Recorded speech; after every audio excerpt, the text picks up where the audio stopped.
Hidup dengan ilmu itu semakin mudah. Semakin mudah. Hidup dengan seni itu semakin indah. Lah, tadi hidup banyak olahraga badan menjadi gairah.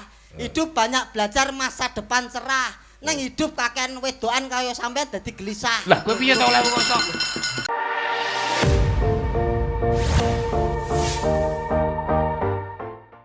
Nggih. Ki regeng.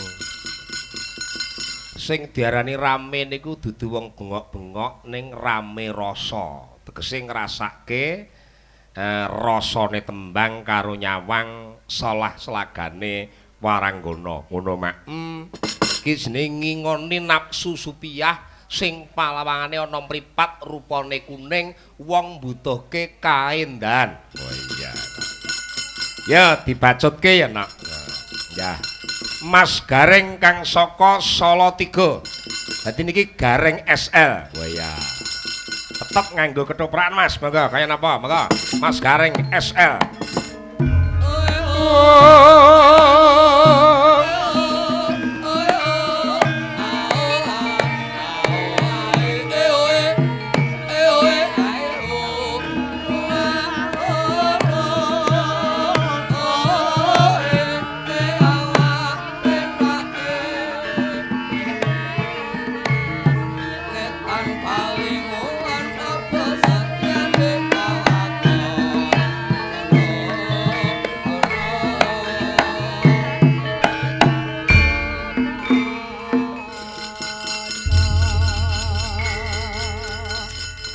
Mas Gareng dawuh. Waduh. Jos pundi, Mak? Pikantuk idi saking Allah sehat. Sehat nggih. Nggih. Wong niku njaga kesehatan penting. Loh, lah niku min sanain corpori sano. Di dalam tubuh yang sehat terdapat jiwa yang kuat. Apik, mula nek arepe sarapan esuk kudu Nggih. ngunjuk banyu panas 2 gelas gedhe. Oh, nak kula benten. Sese. Iki resepku ya. Nggih. Dadi aja kok tangi turu terus ngerokok kalih ngopi niku sudunge penyakit. Nak Pripun? kula tangi turu terus mandi. Tidak lupa menggosok gigi. Oh iya ya. Jenengan ora tau gatekke lagu cah cilik-cilik. Oh. Dadi nek bangun pagi terus Mandi, tidak lupa menggosok gigi. Oh iya ya. Habis mandiku, tolong ibu membersihkan tempat tidurku. Wow, aku wis kepleset aku urung-urung. Mboten udan kok kepleset. Loh. Kula tak takon sampeyan, Pripun to? sampeyan niku asline king pundi, Mas? King Solo 3, Pak. Oh. Nggih. Lahir saking Solo 3. Itu. Wong lahir kok Solo 3 iki lho. Lah jeneng King Ya lahir ki ya saka ibu. Oh Solo 3 ora alamate. Wah, iki ora udan yo kepleset tenan iki aku. Ora kok kepleset piye Nggih, kok. jenengan lahir saking pundi? Ya saking guwa garbane ibu. Benten kalih kula. Napa? Kula saking Bubidan kok, Pak. Loh, kok iso bubidan? Jenengan lahir saking ibu apa ibu iso mlotot dhewe? Loh. Nggih, Mas, niki ra ujube suran. nggih niki. Sampeyan saged negesi suran utawa negesi desa wates. Sampeyan niku nate sekolah nggih. Lah, nuwun sewu, kula niku mboten pamer sombong takabur mboten. Heeh. Niki yen kula sekolahe kula mboten sah kula beberke ingkang baku titel kula, Pak. Oh, Nggih, kula titel kula menika nuwun sewu mboten pamer nggih. Nggih. Niku mboten kalah kalih Bapak Hasan Aminuddin. ngono ya, Le. Mboten kalah kalih Bapak Camat, Bapak Lurah, mboten kalah. Titelmu ki apa? Lho nuwun sewu, jenengan mbok pisan-pisan mang dolan mang rawuh ten gubuk kula. Solo Titel 3. nggih, titel kula pajang ten dhuwur lawang. Napa niku? IR Gareng MSC. IR Gareng MSC. Lho, Insinyur sing ngomong sapa? apa kuwi? IR Gareng MSC niku tegese ini rumah Gareng masih cicilan. Lah ngoten lho. Lah kuwi Niku. Nggih, kula jiko Gujiku perumahan Gria Saur Sepuh, Pak. Oh ngono. Nggih, sing ngangsur ngasih tuwek blandare do tugel ora rampung-rampung. Oh ngoten nggih.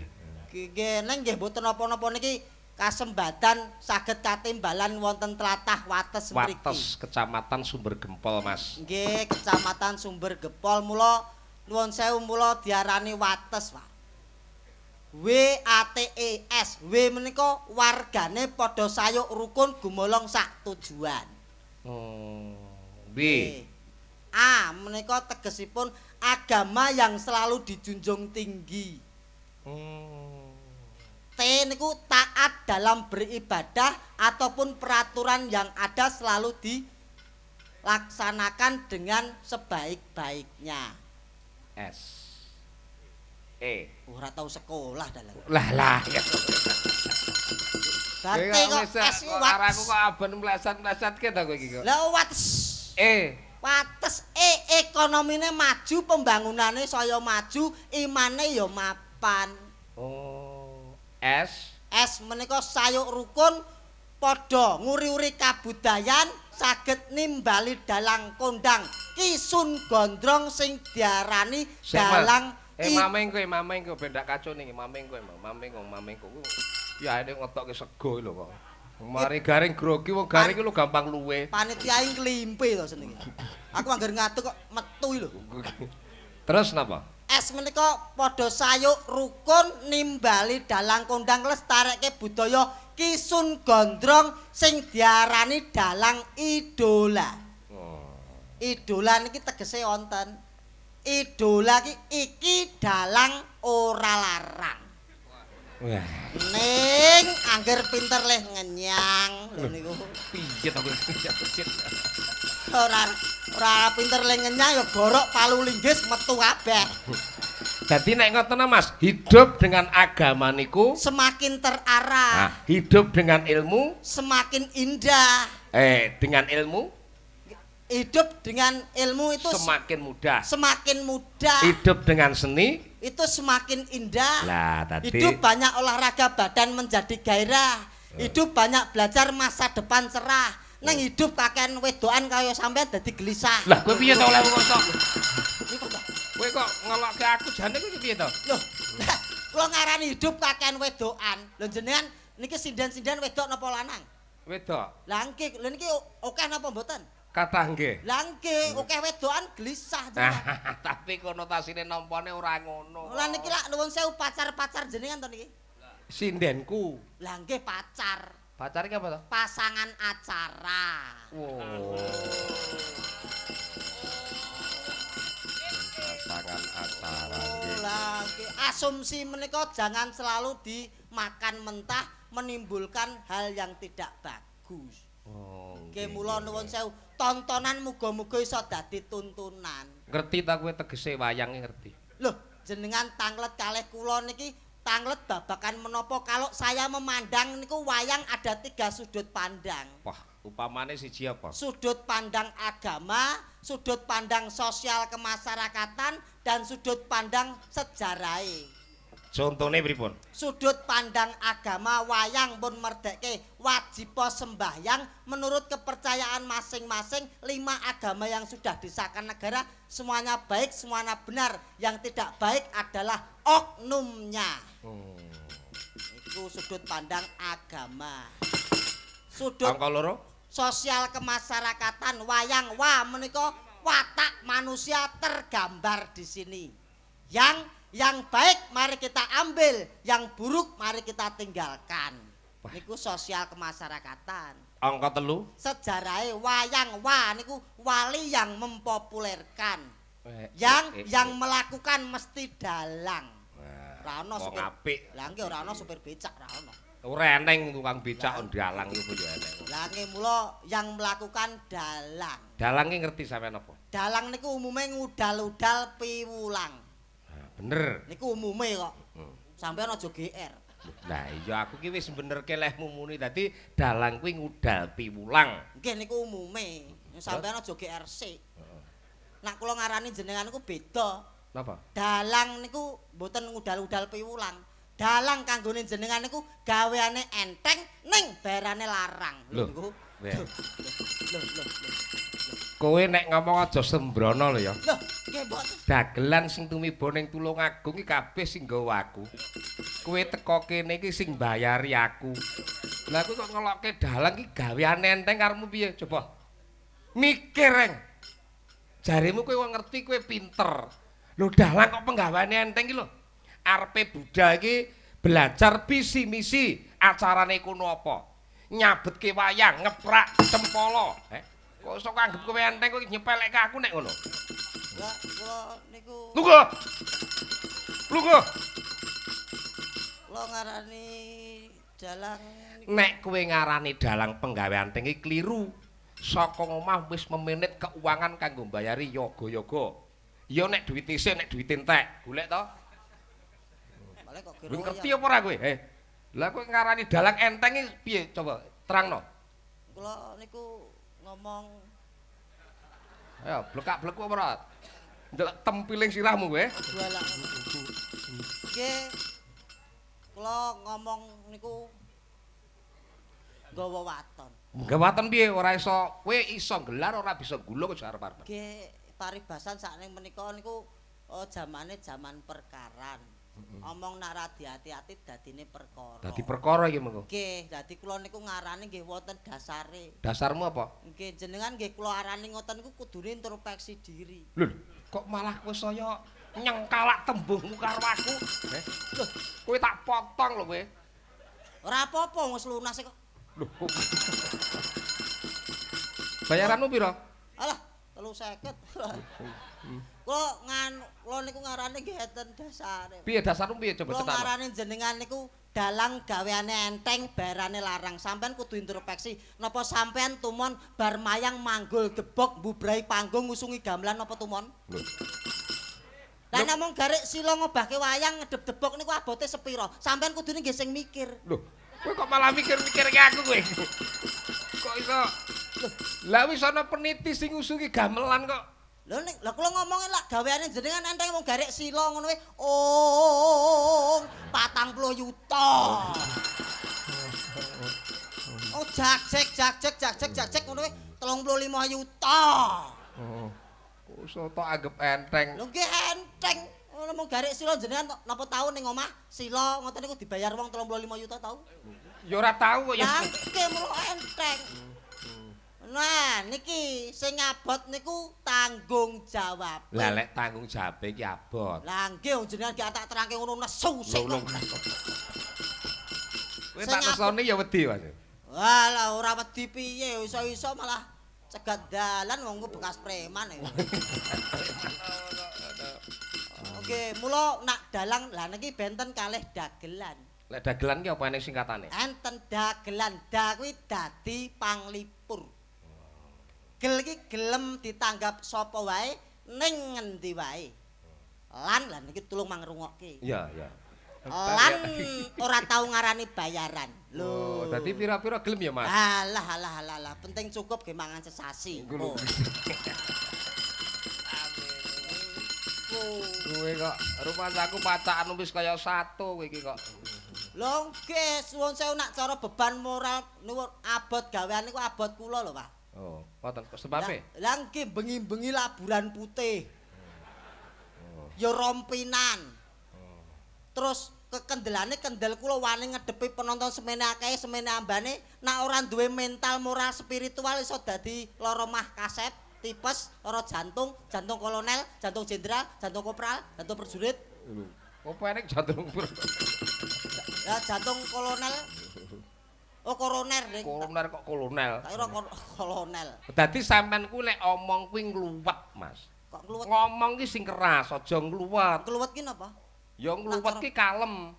Wah, nganggon kula niku ngluwet niku sing buah ireng-ireng dipangan ilate marah ireng niku lho. Kae juwet. Ora juwet ngene nggen kula niku sing diarani bolah benang sing jindel-jindel niku lho. Kae ruwet. Ruwet niku sing sak mangkok 5.000 wonten cendole. Kuwi dawet, Rek. Dawet ki sing dienggo sinden-sinden iki lho. Apa kuwi? Dawet ki sing dienggo sinden-sinden. Kuwi cawet. Kok iso? Niku ora cawet. Lah apa? Niku ngapret. Lah. Salehno mikmu. Kenapa? Lho, diselehke sik mikir. Wani Kowe lho. kudu, hah? Wani? Lho, ya mbongko kok mikir diselehke. Ah, kula wis ngerti. Maksudnya napa? Kon joget to? Lho iya no kok. Gareng. Lho, ora krungu ya di kuwi dicedheki mike. Udah gel ya aja diangkat kan seleh kok diangkat ngono. Oh, Reng. Lah iya piye to ya? Napa? Lho. Saiki nembang ya Mas, monggo. Lagune bebas, gitu. Kowe sabar ya, Mik. Ya. Jogeto sing kepenak. Dadi tak gawekne lagune tembang anu, Mbak. Napa niku? Kerai Seto. Adek. Ora sang gemik. Kowe nek nglawak lucu oke. Pinter, punya intelektual oke. Ning kowe rungso joget, engko tesmu sih loro. Joget karo nyuwara. Nek kowe engko joget ora apik, nyuwara apik, tasmu kene, tasmu goreng. Tasnya goreng. Kene. Iki nyawaku lho, Pak. Wis nyawa apa kene. Iki tagihan mendring ning kene lho. Lah iya ya kene. Nah ning ngono. Niki diselehke. Tembange Krai Seto. Ya Mas dadekno monggo. Mer, tu, Pak, Kak, Pak.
Lah iki wayahe tanjak gantung. Oh.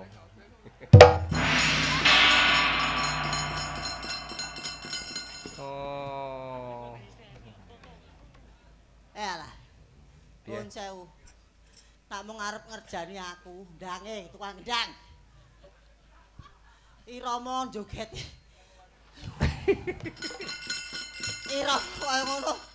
Kuwi nak nuwun sewu nak kanggoku ki sipil. Biasa, kecil. Saiki yen pancen kowe pranyata pinter ngadeg. Kabeh ngadeg.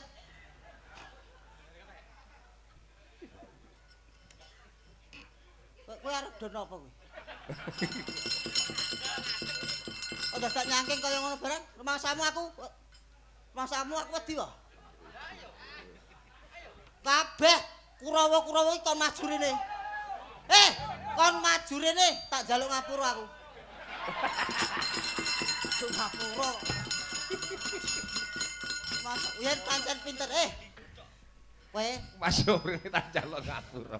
Lah saking wedine kok. Kendang ono, nek iso. Piye? Pak Kerto. Wah, pinter. Tukang kendang intelek kuwi ya. Jajal meneh. Pak Kerto tuku kertu. Pak Kerto tuku kertu.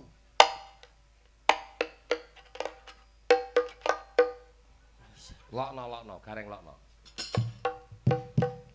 Gareng kocluk. Ya iso ya, kendangane ya iso ya muni. Lah pisane gareng kocluk. Gak, kowe ora kocluk nak kuwi. Apa? Goblok. Saiki Pak Kerto tuku kertu tak ketok-ketok.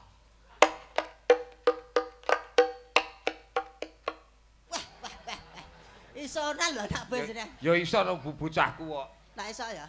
Saiki ya. 500.000 wis ta. Bayaranku tak tomboki 150 wis. Tenan iki. Pak Kerto potong rambut.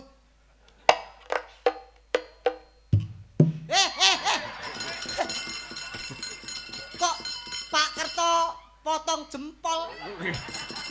Rambut kok. Kuwi ora rambut. Apa? Kok Oh, wah, wis ora. Saiki kowe iki ngene lho Mas, iki jan pengalaman ya. Kowe ngerti, kowe roh kirek apa ora? Lho, kirek. Kirek iki nyapa lek nguyuh kok sikile dijunjung. Loh, ya ngerti. Jale terokno. Sampeyan arep aneh-aneh. Ya ora kok aneh-aneh kok jenenge cangkriman. Kowe bolak-balik melesetke aku kirek ki nyapa kok lek nguyuh dijunjung le. Ayo kirek. Lah, Ya ngono to. kirek ta. Heeh. Wah, ngono to. Nyapa kok dadak dijunjung? Lah napa?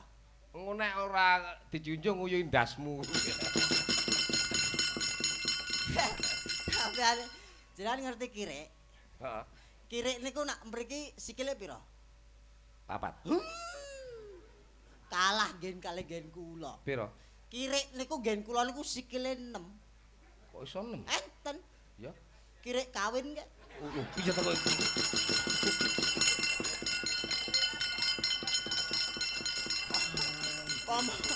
Ngomong kok kirek lho. Lho kene iki pancen wong kabeh iki sarwa makmur kok Mas. Sampeyan ro buah gedang kaya ngono kuwi. Lho, lah nggih niki gedang. Gedang niku tuweke ning rontok dhewe Mas. Lho tenan niku niki. Lah niki kari jupoki gedang niku. Mula dados Prolampita, Pak. Menika kerukunan persatuan masyarakat wonten ing wates ngriki. Muga-muga iso kaya wit gedang kuwi sing ana ning ngarep panggung niku. Rontok dhewe akeh. Paribasane yen wis tuwa ora usah dadak dijimuk. Mengke dirok kuwi iso do niba. Niba dhewe. Iso murakabi masyarakate, migunani masyarakate niku. Mula nggih biasanipun menika nak wit gedang utawa woh-wohan gedang niku niba terus dirok terus niba niku nggih wonten. Lho terus nak gedang niku biasane dirok terus tiba. Nggih. Nak nggen kula niku enten lho. Apa? Niba sik gek dirok niku nggih enten. Apa kuwi? Enten. Biasane iso lho ya ora enek to kok iso. Biasane niku lak dirok terus niba. Heeh. Nak nggen kula enten. Piye? Niba sik gek dirok enten. Contone apa? Lah wong uyuh niku. Lho piye to? Jale. Piye prakteke piye? Lah wong uyuh niku wong uyuh. Terus. Iku lho. Bos. Wah. Dirok.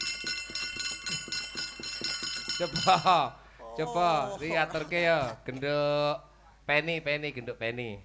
Maju meneng kaya napa. Bu Lurah Tugu.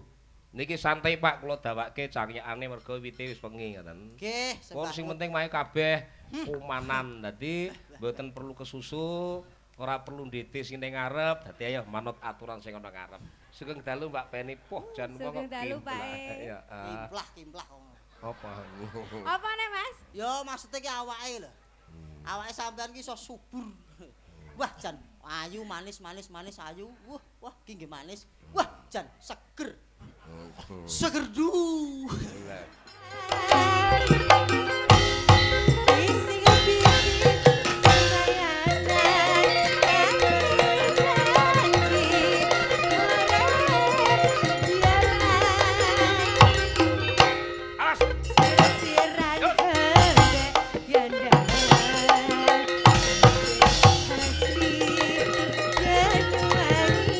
Gas.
Mbak nuwun Mbak Peni. Nggih. Pripun Mas? Sik diusapi awake sik. Kowe tak godhog ning ngene. Cabut gawe tempur ki wah Jan. Iso kempringet tenan saya-saya nderekke jenengan, Pak. Lho lah iya to. Sik tasku mundi to? Ku gawa tenan kok. Lewet di karo tase. Jeng Tri Susilowati. Niki nek niki piyayi alus bape putri kraton. Nanti monggo kula aturi jumeneng sing ayu. Sumangga diajeng. Diajeng sapa? Asmanipun asline sapa to, Mas? Asmane pun mantun, Pak. Aku lu jane lek triplek ora setuju wong piyayi kaya ngene kok. Nggih, niki mboten triplek.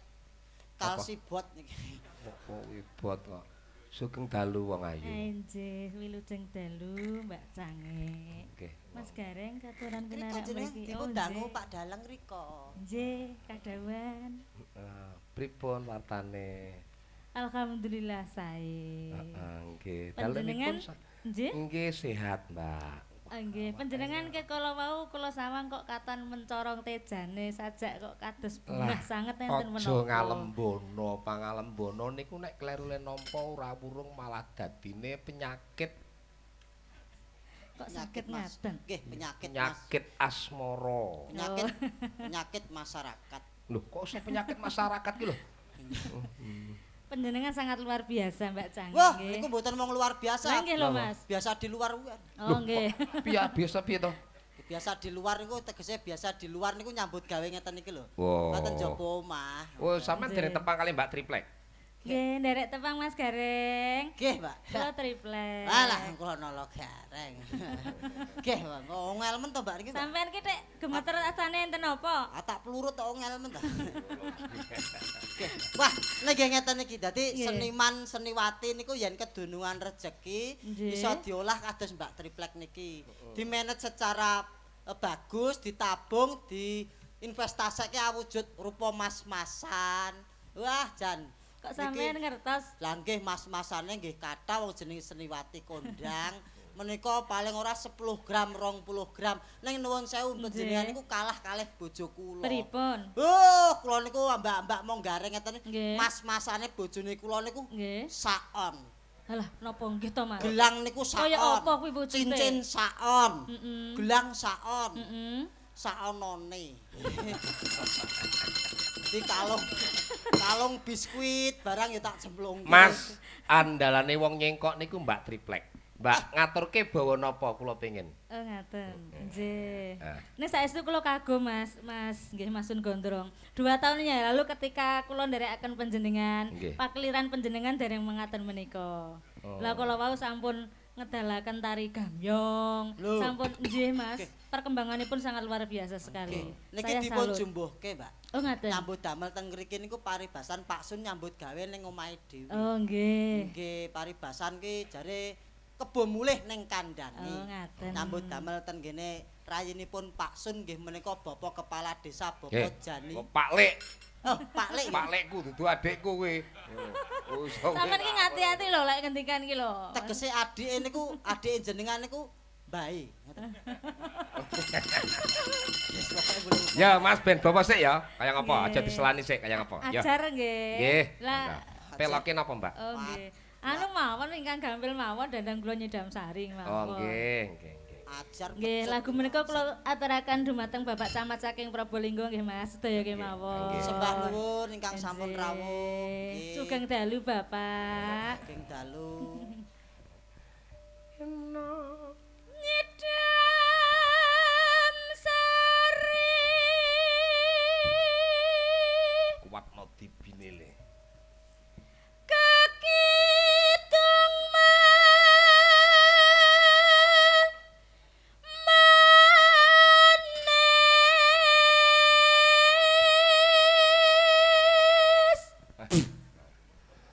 piye to Reng? Wah lambeku kelebon laler. Kaya Pepetno wong ayu.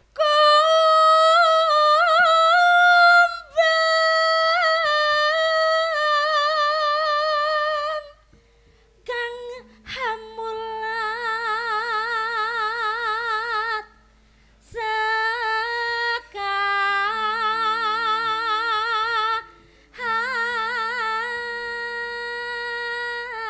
Dandamana seweke sing bedah, Mas.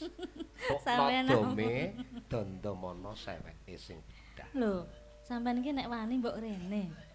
Timbange sing mburi mbok milih sing arep wae, tanggek cepet to gage ya milih ya Kang Mas. Mah, Lah piye lho? aku wis rapati penak awak. Oh.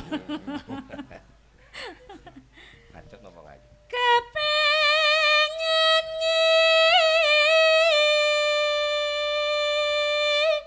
sepma dune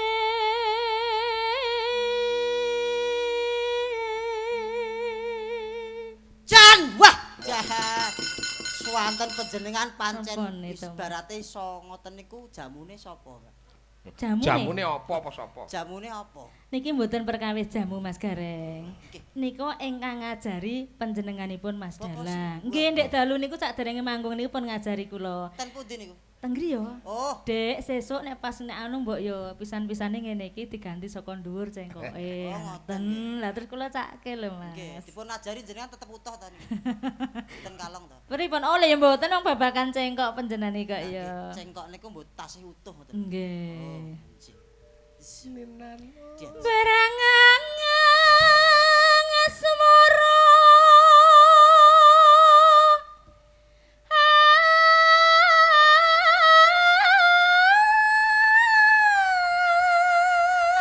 ngapa?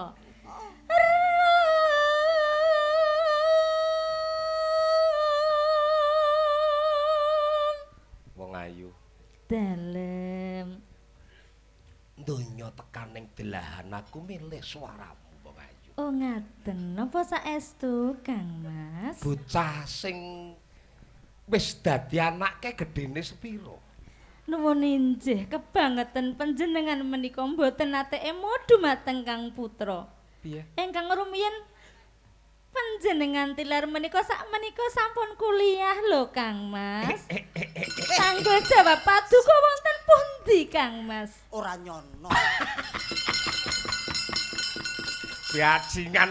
Lah kene gaya kok piye kok pek dadine piye maksudmu ora nyono piye? Lah witek emang ya ora tanggung jawab ya Mas Gareng. Garing lho ora nyono piye? Ora nyono. Jebul putrane pating tlecek. Warat. Aja aku mau ora buka sing buka dalange lho ya. Lah iya, kandhane aku yo. mau terima neruske. Heeh. Wanake oh. Terus Lah napa, sampean meri apa piye? Anak sing mbok tokke kuwi ana ndase. Lho malah wis sakderenge. Kuwi ngono ki roman sing diarani Pripun? roman kuno, roman tuwekan iki ngono kuwi. Iya, niki pancen nuansane beda. Lah babakan piyai sepuh ki ya kudu bab rasa lho Mas. Lah lek perkara rupa ya kalah karo Mbak iki mau Kene nek ayu-ayu. roman jaman saiki Nggih. diajeng. Pripun Kang Trip. Mas? Kok diaceng iki piye to? Diajeng. Diajeng. Langkih lo ngomong. Kok diaceng iki lho. Langkih. J. Langkih lo dia. Langkih diajeng niku dia niku dia ki nggen kula niku terus manteng. Ya, terus napa? Diajeng. Piye Kang Mas? Ya, maka Apa kowe seneng warna abang? Ora. Kok ngerti ngono lho. Oh, kabang. Aku wis ngerti arahmu arep nyanyi. Piye? Mula nek anu kowe iki anu apa kuwi jenenge nyogok aku kok tak ewangi. Ora gagas gurem ceceker. ya jeng terus. Ya.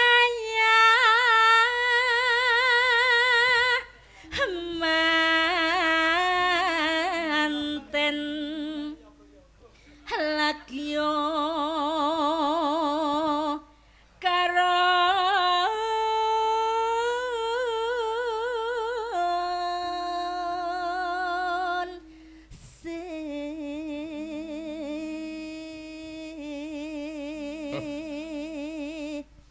Diajeng.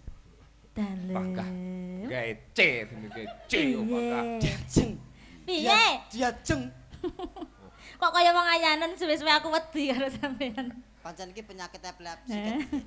Nenano. Nenanlong. Denero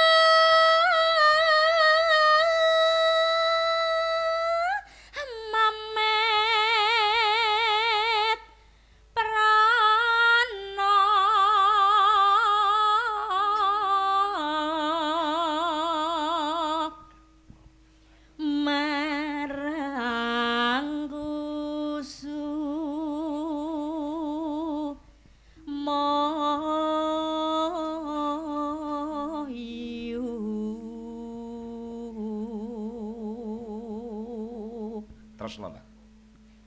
Sedalutan bisa nendra renggang kula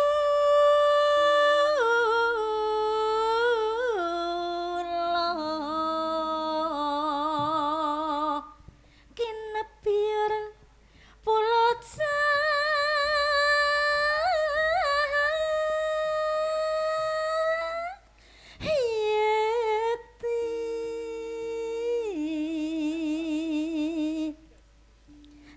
nyedam sarine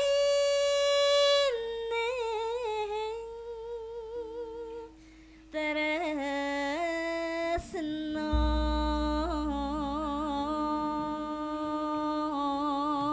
ya pacutno langgame Pak monggo nggih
beda. Pripun? Wong alus karo wong kasar iki beda.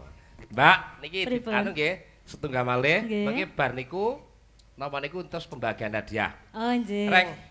Reng, kuwi ngadeg karo dene kono. Nggih, menika kedawan napa? Panjenengan wonten iki mawon. Oh, nggih. Nggih panjenengan sing nembang. Nggih. Ya. Iki gawane sapa aku mbuh ora ngerti ngono.